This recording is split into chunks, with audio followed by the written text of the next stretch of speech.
साथियों नमस्कार। विश्व गुरु का ज्ञान विश्व शांति अभियान चैनल में आप सभी लोगों का स्वागत है। और इस वीडियो में हम आप लोगों को बतलाने वाले हैं कि सावधान रहना, आप लोगों के घर में भी एक दिन चोर आने वाला है। आप लोगों को यकीन नहीं होगा कि ऐसा कैसे हो सकता है कि हम सबके घर में चोर घुसेड़ सकते हैं। हम नहीं घुसेड़ रहे हैं, ये संसार का नियम है। हम तो केवल बतला रहे हैं कि सावधान रहना, एक दिन चोर आएगा आएगा आएगा। क्यों आएगा, ये बात इस प्रवचन के माध्यम से आपको पता चल जाएगा। तो विश्व गुरु कबीर साहब ने अपने शब्दों में बतलाया है कि रहना है होशियार नगर में, एक दिन चोरवा आएगा।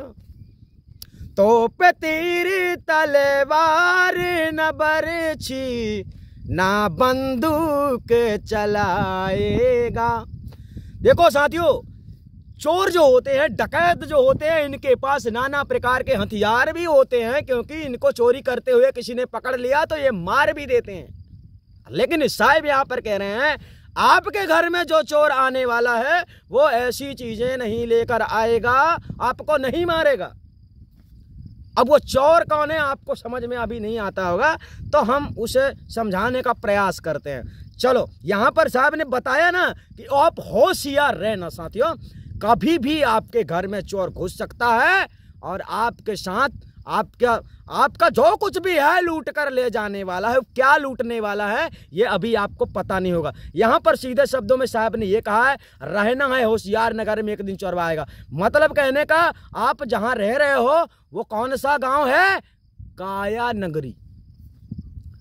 इस शरीर में ये काया आपकी नगरी है, आपकी दुनिया है, और आपको इसमें ही सावधान रहना है।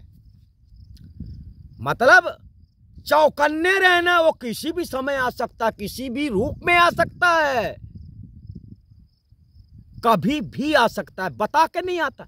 चोर अगर बता के आए तो उसको हर आदमी पकड़ सके, फिर तो चोरी ही नहीं होगी।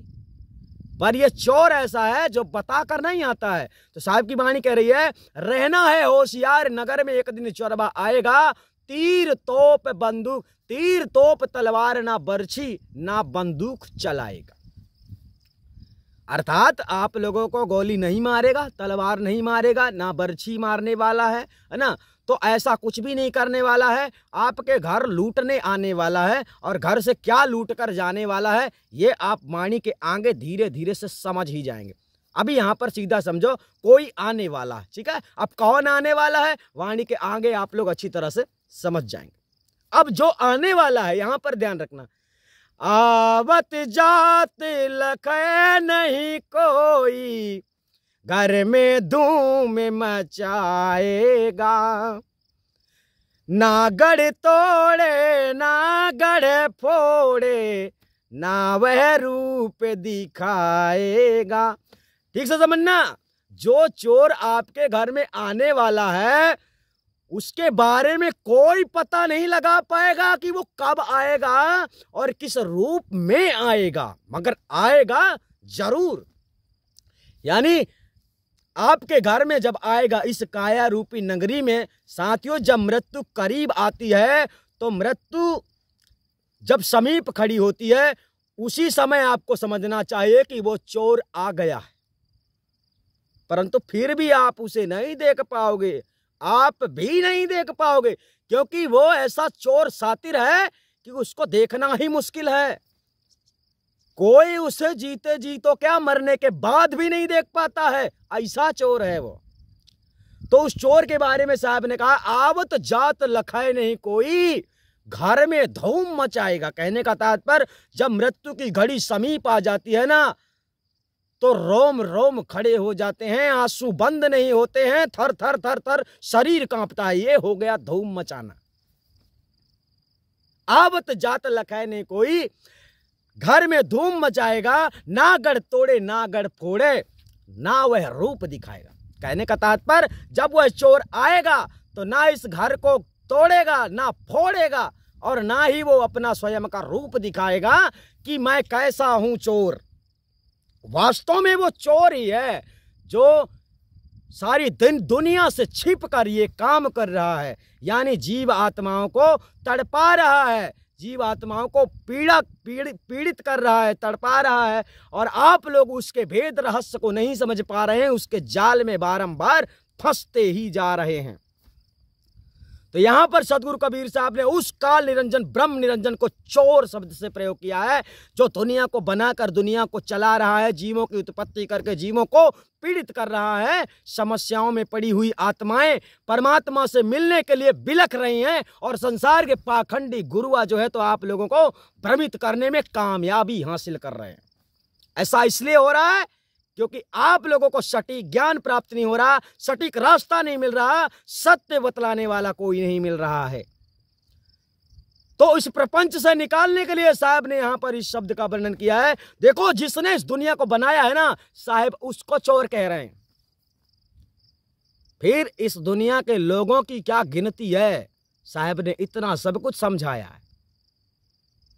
अब आप लोग, आपके सामने कोई बहरूपिया थोड़ा सा चमत्कार दिखा दे, दो चार अच्छी अच्छी बाणियां बोल दे, आप उसके अधीन हो जाएंगे। वाह वाह, बहुत बड़ा ज्ञानी है, वाह वाह बहुत चमत्कारी है, वाह वाह बहुत महायोगी पुरुष है। अब कोई यहाँ संसार की तो रीति रिवाज ही अलग है कि नंगे घूमने वाले लोगों को भी महासिद्ध पुरुष लोग मानते हैं।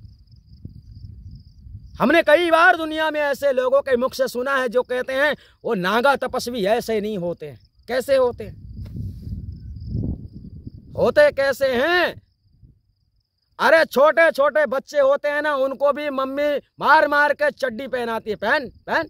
इतने बड़े बड़े लोगों को कौन मारेगा? ये सी साधना होती है। भगवान के भक्त होते, नंगे घूमते, कुछ नहीं पता। तो हमारे कहने का तात्पर्य, सीधा सिद्धांत ये होता है कि सदगुरु कबीर साहब समझाना चाहते हैं कि भाई यहां पर देखो, जन्म लिए हो तो अब रह गया क्या? मरना। तो मौत की घड़ी तुम्हें कब निकल जाए, कब तुम्हारे पास आ जाए, वो बताकर नहीं आता। इसलिए सदगुरु कबीर साहब कहते हैं कि सही काम, अच्छा काम करने के लिए सोचना नहीं चाहिए कि कल कर लेंगे, परसों कर लेंगे। जैसे सबको पता हो गया है दुनिया में कि आदि अनादि मुक्ति पंथ का जो दरवाजा खुल चुका है वो परमात्मा के सच्चे प्रेमियों के लिए है कि अगर दुनिया में कोई सच्चा परमात्मा का प्रेमी है तो उसे परमात्मा से मिलने का अवसर आ गया है। लेकिन प्रूफ करना पड़ेगा, साबित करना पड़ेगा कि मैं भक्त हूं। ऊपर से बोल देने से भक्त साबित नहीं होता है। भाई कितना भी पढ़ लेते हो, डिग्री होती है, फिर भी जब नौकरी मिलती है तो इंटरव्यू क्यों लिया जाता है? इसलिए कि तूने सचमुच मेहनत की है या बेईमानी करके पढ़ाई किया है, तो इसलिए इंटरव्यू होता है। तो यहां अब वर्तमान में धरती में जितने भी भक्त हैं उन सब के इंटरव्यू का समय आ गया है। और इंटरव्यू दे सकते हो तो भक्त हो ये साबित करो। अगर भक्त हो तो परमात्मा तुमसे दूर नहीं है, तुम्हारे सामने है, बस तुम जानते नहीं हो, और पल भर में उसे तुम जान सकते हो। ऐसा समय आ गया है कि आप लोगों को, अभी जिस परमात्मा के बारे में सारे दुनिया के लोग केवल लोगों को भ्रमित करते थे, इस्लाम धर्म के लोगों ने परमात्मा को नहीं जाना, एक अलग से धर्म बनाकर खड़ा कर दिया। बौद्धिस्ट के लोगों ने, बौद्ध ने परमात्मा को नहीं जाना, अलग से बौद्ध धर्म बनाकर खड़ा कर दिया। ये सब धर्म बना देते हैं। नए नए ज्ञानी जितने आते हैं, इतने परमात्मा होंगे क्या? 9-10 ऐसे बना देते हैं। तो यानी कहने का तात्पर्य है कि एक परमात्मा को पाने के लिए इतने सारे धर्म क्यों, इतनी सारी क्रियाकलाप क्यों?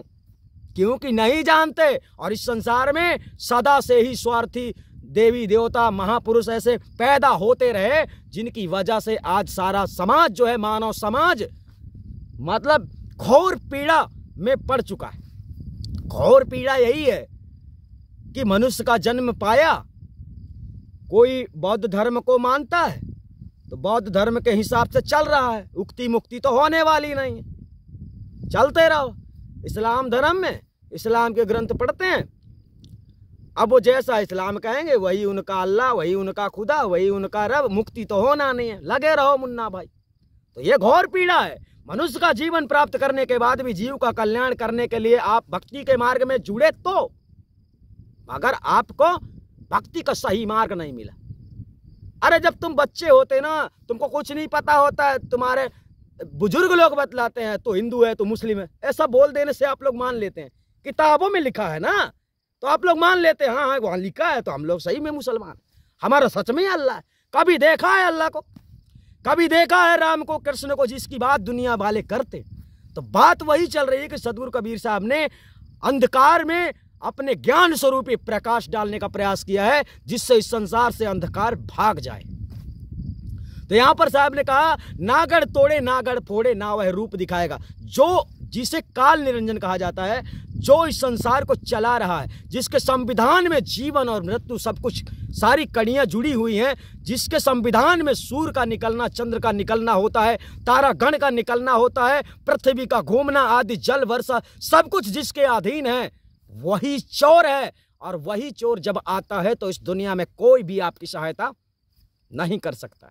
तो सदगुरु कबीर साहब फिर समझाते हैं कि नगरी से कोई काम नहीं है, तुझे पकड़ ले जाएगा, नहीं फरियाद सुनेगा तेरी, ना कोई तुझे बचाएगा।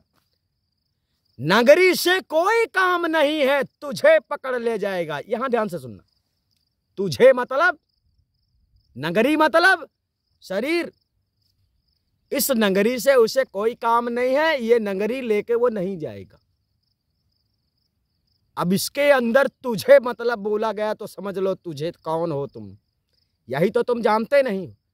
तो तुम्हें पकड़ के ले जाएगा, क्योंकि उसने भेजा है, फिर ट्रांसफर करेगा ना इस जेल से और बड़ा जेल। चल भाई, कर्म करने के लिए भेजा है, और तुम आओगे संसार में पाप ही पाप करोगे, है ना। पता तो है नहीं सही भाई, गलत ही गलत करते जाओगे तो पाप ही पाप तो करोगे। संसार में सतगुरु तो जल्दी मिलते नहीं है ना, और आदि अनादि मुक्ति पंथ में सतगुरु है भी तो सबको दिखता नहीं है ना। जब दिखेगा तब पता चलेगा, पता चले तब तक तुम्हारा टाइम ही खत्म हो जाए, है ना। तो सदगुरु कबीर साहब बतलाना चाहते हैं कि नगरी से कोई काम नहीं है। जो चोर आएगा वो तुम्हारे नगरी से कोई लेना देना नहीं रखता है, वो तुमसे मतलब रखता है और तुमको ही पकड़ कर ले जाएगा, मतलब चुरा के ले जाएगा। चुरा के ले जाने का मतलब यही है कि जो तुम्हें लेके जा रहा है, जब उसके बारे में तुम जानते ही नहीं हो तो चुरा ही ले गया ना, चुरा के ही ले गया। अगर तुम हमारे सामने हो और हमारे सामने तुम हमको लेके जा रहे कहीं पे, है ना, तो वो चोरी नहीं मानी जाती। मगर तुम हमको लेके जा रहे हो मतलब बेचने के लिए, और हम समझते हैं कि तुम हमें समोसा भजिया खिलाने ले जा रहे हो, तो ये चोरी मानी जाती है। तो इस प्रकार से जो चोर इस काया नगरी में आकर तुम्हें ले जाने वाला है, वो चोर का तुम रूप भी नहीं देख पाओगे कि ये कैसा है। दरअसल इस सृष्टि के संविधान अनुसार सदगुरु कबीर साहब ने चोर शब्द का प्रयोग ब्रह्म निरंजन के लिए किया है, जो कि इस संसार को चला रहा है। उसके नियम के अधीन ही जगत चलता है, दिखाई किसी को नहीं देता है। वर्तमान में जैसे भारत के संविधान को बनाने वाला डॉक्टर अंबेडकर माना जाता है, तो लोग कहेंगे कि डॉक्टर अंबेडकर ने भारत का संविधान बनाया।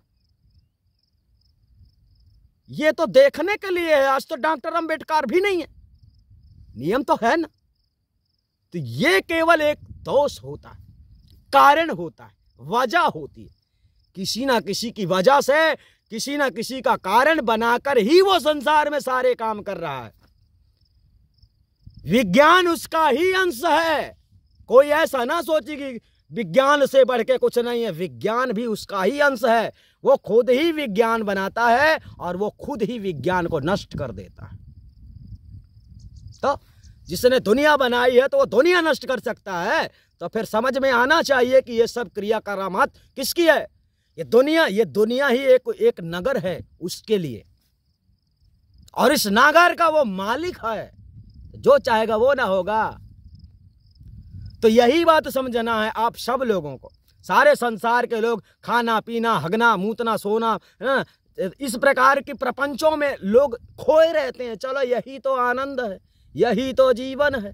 दो चार ढोंगी पाखंडी किधर से आ गए, बैठ गए, दो चार भजन गा लिया, यही तो आनंद है ना। लाख 2 लाख खर्चे कर दिए, मंच बना लिया, प्रसंग करवा दिया, भागवत करवा दिया, यज्ञ करवा दिया, बड़प्पन में घूमे फिर तो हम तो यज्ञ करवा दिए, यही तो जीवन है। तो सदगुरु कबीर साहब सही रास्ता दिखला रहे कि ये सब करने तुम नहीं आए हो भैया, जो कर्म करने आए हो ना उसे खोजने का प्रयास करो। तो सदगुरु कहना चाहते हैं इस संसार में ज्यादातर लोग मान बढ़ाई में बहुत पैसा खर्च कर देते हैं। मान बढ़ाई में चक्कर में मैंने इतना बड़ा काम कर दिया, इतना बड़ा दान कर दिया, फिर भी उसका कोई सारा ही नहीं निकला, तो क्या मतलब दान के? आपको लेटरिन नहीं लगेगी तो क्या आप लेटरिन जाएंगे? नहीं जाएंगे ना। तो जिस काम का कोई सार नहीं है तो क्यों करते हो? नहीं जानते हो इसलिए करते हो। तो सदगुरु कबीर साहब यहां पर समझाना चाहते हैं कि साथियों, नगरी से कुछ काम नहीं है, तुझे पकड़ ले जाएगा, नहीं फरियाद सुनेगा तेरी, तुझे ना कोई बचाएगा। जब अब पहली बात तो वो तुमको रूप ही नहीं दिखाएगा तो तुम क्या करोगे? फिर तुमको परमात्मा याद आएगा, बचा लो भगवान बचा लो, हे भगवान क्या हो गया, ओ माय गॉड, नाना प्रकार की बातें आपके अंदर प्रकट होंगी। जब मरने की घड़ी आती है ना तो वो गया गॉड याद आ जाता है, वो ईश्वर याद आ जाता है, फिर वो अल्लाह याद आ जाता है।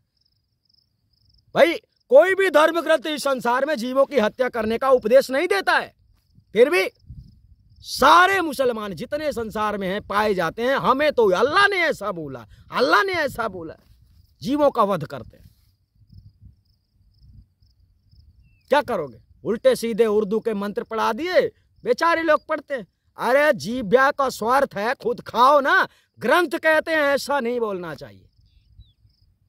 दुनिया बनाने वाला एक है, दो नहीं है, चार नहीं है कि ग्रंथ बना बना बांट दो तो चार बता दो, चार मान लेंगे लोग। तो नफरत की आग में जलने वाला ये संसार केवल अज्ञान के कारण ही चलते हैं, लड़ते हैं और गलत बातों को सत्य स्वीकार कर लेते हैं, मान लेते हैं।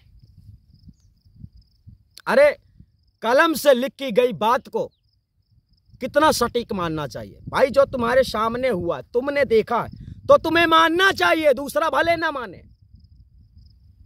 पर तुम लोग तो ऐसे हो गए हो दुनिया में कि जो ग्रंथ कहते हैं ना वही सही है, स्पष्ट सामने दिखाई नहीं देता है कि है क्या। वही चमड़ी, वही दाढ़ी, वही बाल, वही नाक, वही आंख, वही कान, ये सब एक ही है, लेकिन बात वही है। ये हिंदू है, ये मुस्लिम है ना, और वो चौधरी है, वो कोल है, वो ठाकुर है, वो यादव है, वो नाना प्रकार की प्रपंच आपने आपके अंदर जो वासनाएं भर गई हैं, उस कचड़े को निकालने के लिए साहब कह रहे हैं। ऐसा क्यों कह रहे हैं? क्योंकि जो इस दुनिया को चलाने वाला है ना, वो भी उस तुमसे प्रीत नहीं रखता है। तुम रखो प्रीत, झूठी प्रीत। पता ही नहीं है तुम्हें, तुम किसे खोज रहे, कौन तुम्हारा इष्ट है, ये मालूम ही नहीं है। इष्ट को जानते तो जगत में कोई दूसरा धर्म का जन्म भी नहीं देता। जानते ही नहीं है हम हमारे धर्म। जैसे आजकल धीरेन्द्र शास्त्री पागलों की तरह बिल्कुल हम हिंदू राष्ट्र बनाएंगे, मतलब यहाँ केवल हिंदू रहेंगे, बाकी कहाँ रहेंगे, बाकी जब भाड़ में जाएं। सिद्धांत तो यही कह रहा है। तो थोड़ी सी चमत्कार, थोड़ा कुछ किया और लोग उसमें पागल होने लगे। अरे तुम्हारे बाप का नाम बता दिया, तुम्हारा नाम बता दिया, तो इससे कोई चमत्कारिक सिद्धि नहीं हो जाता है। अगर वो इतना ही बड़ा चमत्कारिक है तो अपने भक्तों को कम से कम नोटों की बारिश तो करवा सकता है ना, लोगों की गरीबी खत्म हो जाए, फिर नहीं आएगी। तो ये आप सब लोगों के, जगत के लोगों को ठगने का एक प्रपंच है। थोड़ी सी बातें मान लो, कोई कुछ विद्या जानता है लेकिन उसका दुरुपयोग नहीं करना चाहिए, सदुपयोग करना चाहिए। ऐसे लोग बिल्कुल डरे हुए लोग होते जिनको शायद कुछ भी नहीं पता, ऐसा समझ लो ना। हमारे बाप का नाम कोई बता दे तो हम उसको भगवान मान ले का है? हमारे भाई का नाम कोई बता दे, हमारे परेशानी का कोई बता दे कारण कि परेशानी क्या है? सबसे बड़ी परेशानी दुनिया में लोगों को पैसा है, पैसा नहीं है लोगों के पास। क्या ये धीरेन्द्र शास्त्री चमत्कार करके पैसा नहीं दे सकता? तब हनुमान जी नहीं आते, तब सन्यासी बाबा भी नहीं आते। तो बात वही है कि आप सब लोगों को समझना है, भ्रम में नहीं रहना। हमारे कहने का तात्पर्य ये होता है कि सदगुरु कबीर साहब ने क्या समझाया है जीवन में, जीवन के रहस्यों को समझाया है। तब आपको सही रास्ता मिलेगा, तब आप अपने जीवन के उद्देश्य को पूरा करेंगे, सुख दुख को समझेंगे। और बात वही है कि इसी शरीर के अंदर जब ज्ञान हो जाता है ना साथियों, तो ऐसा कोई ज्ञान मतलब ऐसी कोई शक्ति नहीं है जो आपको तकलीफ पहुंचा सके, क्योंकि सद्गुरु का ज्ञान तो आप लोगों को शरीर से परे कर देता है, परे, जिसे फिर गर्दन कटने का भी भय नहीं रहता। हाथ में दर्द है तो दर्द ना रहने का, दर्द रहने का भी गम नहीं होता। तो बात वही कि जीवन की जिसकी आखिरी इच्छा पूरी हो जाती है ना, तो वो सोचता है अब मैं मर जाऊं तो कोई बात नहीं, लेकिन तुम्हारी इच्छा पूरी कहां होगी। लोभ लालच आपके अंदर भरा हुआ है, मोह माया में लिप्त हो, ये इच्छा पूरी होने वाली नहीं है ना। तो सदगुरु कबीर साहब ने कहा है कि लोग कुटुंब में परिवार न तेरे, एक भी काम न आएगा। अब यहां पर एक बात और समझ लो, लोग कुटुंब में परिवार घने रे, एक भी काम न आएगा। ढूंढे पता लगे नहीं तेरा, खोजी खोज न पाएगा। रहना है होशियार नगर में, एक दिन चोरेवा आएगा। अब एक बात और यहां पर समझना, जिन्हें तुम अपना मित्र समझ रहे हो, भाई समझ रहे हो, पिता समझ रहे हो, दादा समझ रहे हो, दादी समझ रहे हो, है ना, आपका आपने जो बड़ा मेला बना के रखा हुआ है, नहीं मेरा चाचा है, मेरी चाची है, मेरी दीदी है, दादा है ना, जो भी बना के रखे हो, तो साहब यहाँ पर वो भी बात समझा रहे हैं कि लोग कुटुंब परिवार घनेरे, एक भी काम ना आएगा। कब? जब चोर तुम्हें पकड़ के ले जाएगा, तब। खोजी पता लगे नहीं तेरा, ढूंढे पता लगे नहीं तेरा, खोजी खोज न पाएगा। क्यों ऐसा बोला जा रहा है? जब तुम्हें इस काया नगर से चोर चुरा कर ले जा रहा होगा ना, तब तुम्हारा पता नहीं लगेगा, तुम्हें कोई ढूंढ नहीं पाएगा। तुम क्या बन गए, कौन सा रूप तुम्हें मिल गया, कोई नहीं बता पाएगा। कितना ही बड़ा खोजैया होए, आज क्या है देख रहे हो आप लोग, कुछ हो जाता है तो उसके पीछे सीआईडी लग जाती है ना, मतलब जो सिक्योरिटी बनी हुई है, जैसे कोई चोरी करके चोर भाग जाता है तो उसके पीछे पुलिस लग जाती है, फिर उस चोर को ढूंढ निकालती है। लेकिन ये चोर इतना शातिर है कि जब लेकर जाता है ना, तो इसके पीछे चाहे पूरी दुनिया की फोर्स लग जाए, पकड़ नहीं सकता उसको। ये ऐसा चोर के बारे में सदगुरु कह रहे हैं। तो समझा रहे हैं कि जिस अहंकार में तू घूम रहा है ना, जिस घमंड में तू परमात्मा से दूर है ना, परमात्मा से प्रीत नहीं रखता, सुंदर काया मिली, धन दौलत है, कर्म कर सकता है, माता पिता है, सब है तेरे पास, लेकिन फिर भी जाग नहीं रहा है, समझ नहीं रहा है कि मुझे भक्ति भी तो करना चाहिए, ये तो मेरे जीवन का प्रथम उद्देश्य है। तो लोग ऐसे भटकते रहते हैं सारा जीवन, क्या है भक्ति, क्या है भक्ति, अरे भक्ति करने वाले पागल होते हैं, हाफ माइंड होते हैं, ऐसे होते हुए खुद हाफ माइंड बने घूमते रहते हैं सारे दिन।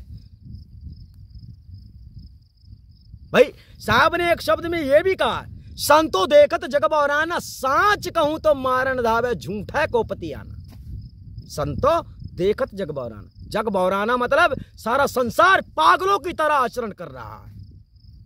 पागलों की तरह आचरण करने का यही मतलब है, आडंबर, लोक दिखावा, मतलब मन में कपट होता है। और एक माला ले लेते हो, मन में कपट, और माला लेकर सुमिरने लगे राम राम राम राम। ऐसा आप लोग बहुत सारे संसार में, अब अल्लाह वाले इस्लाम धर्म में भी लोग अपनी नमाज पढ़ते हैं, सारा दिन झूठ बोलेंगे, रात को नमाज पढ़ेंगे, ये सुमिरन करते, प्रार्थना करते, मतलब गलतियां करो दुनिया वाले लोगों से, माफी मांगो ईश्वर से, खुदा से, परमात्मा से, वो माफ करेगा। जिसके साथ आप गलती करते हो ना, माफी उससे ही मांगना चाहिए। तो सदगुरु कबीर साहब ने समझाया कि ऐसी शक्ति ऐसी दुनिया में कोई भी नहीं। अब बात वही आ गई कि यहाँ पर धीरेन्द्र शास्त्री की बात आ गई ना, कि बात वो जो चमत्कार बता रहा, भविष्य बता रहा, भूतकाल बता रहा, जो भी बता रहा है, तेरे बाप का नाम ये, तेरा फलाना नाम है, तेरा ढिमका, अपने दादाओं के नाम, दादाओं के बारे में पूछो कि वो मर गया है तो कौन सा शरीर उसको मिला है, कोई नहीं बता सकता, कभी नहीं बता सकता।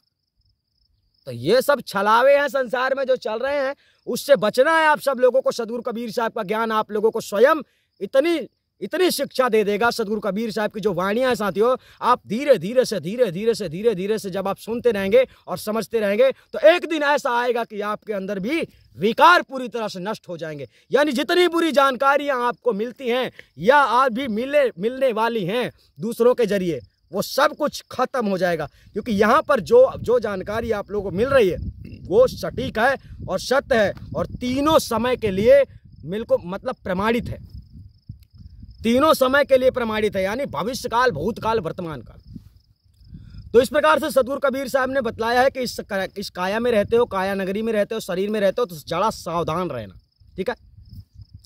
अब इसके आगे सदगुरु कबीर साहब ने कहा है जैसे कि आप जब जाते हैं उस समय पता नहीं लगता है, यानी कहने का तात्पर्य सदगुरु कबीर साहब ने यहाँ पर मृत्यु तक का वर्णन तो कर दिया, लेकिन उस मरने के पहले आपको जो काम करना है ये बात बतलाना अभी बाकी है।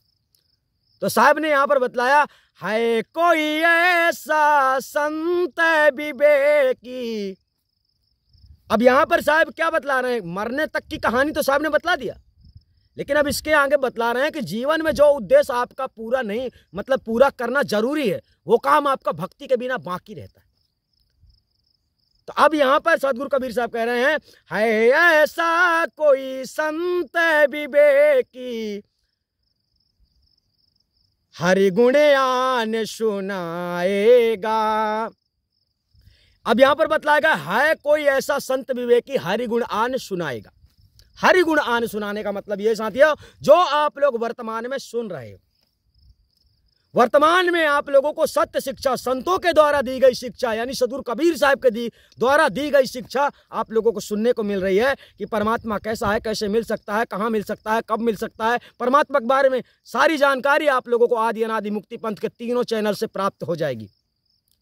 तो यहाँ पर साहब ने बताया, है कोई ऐसा संत विवेकी हरि गुण आन सुनाएगा। कहाँ है कबीर सुनो भाई साधो, खोल के वारी जाएगा। खोल के वारी जाने का मतलब ये होता है कि आपके अज्ञान रूपी जो दरवाजे लगे हुए हैं वो खुल जाएंगे। आपको फिर दिखाई देने लगेगा कि साथियों तुम्हें करना क्या है। अभी आप लोगों को क्या है, सही ज्ञान देने वाला संत नहीं मिल रहा, साधु नहीं मिल रहा है ना।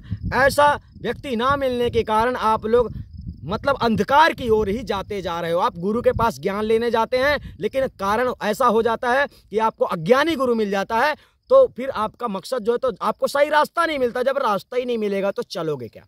तो जब सच्चे संत मिलते हैं ना, तब भक्ति का मार्ग खुलता है, तब भक्ति का दरवाजा खुलता है, और उस दरवाजे से गुजरने के बाद में ही आप परम गति को प्राप्त हो सकते हैं, मोक्ष प्राप्त कर सकते हैं, आवागमन से छूट सकते हैं, जीवन के उद्देश्य को पूरा कर सकते हैं। तो ऐसा है कोई ऐसा संत विवेकी हरि गुण आन सुनाएगा, कहाँ कबीर सुनो भाई साधु, खोल के वारी जाएगा।